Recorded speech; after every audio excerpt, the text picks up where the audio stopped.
కొమరం భీం ఆసిఫాబాద్ జిల్లాలోని గుమ్నూరుకు చెందిన సూర్యదేవ్ అనే యువకుడు లాల్దేవి జలకడ్దేవి అనే ఇద్దరు యువతులను ప్రేమించాడు.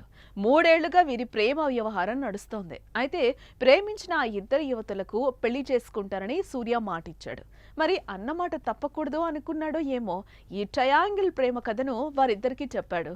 పైగా వారిద్దరిని పెళ్లి చేసుకుని సంతోషంగా చూసుకుంటానని హామీనిచ్చాడు. సూర్య చెప్పిన విషయం కన్వీనియన్స్ గా అనిపించిందేమో వారిద్దరు ఒప్పుకున్నారు. వారినే కాదు, వాళ్ళ ఇంట్లో వాళ్ళను, గ్రామ పెద్దలను ఇలా అందరిని ఒప్పించేశాడు.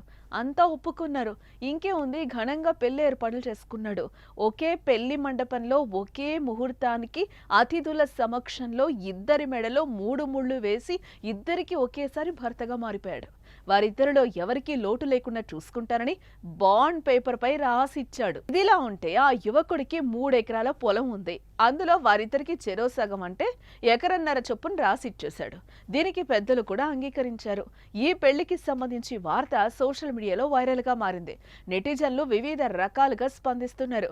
ఒకరిని ప్రేమించి పెద్దలను నొప్పించి పెళ్లి చేసుకోవడమే కష్టంగా మారిన ఈ కాలంలో ఇద్దరిని ప్రేమించి పెద్దలను ఒప్పించడం అంటే ఈ గురుడు సామాన్యుడు కాదు అంటూ మరికొందరు ఏం చెప్పి ఒప్పించావు బ్రో అంటూ మరికొందరు కామెంట్స్ చేస్తున్నారు.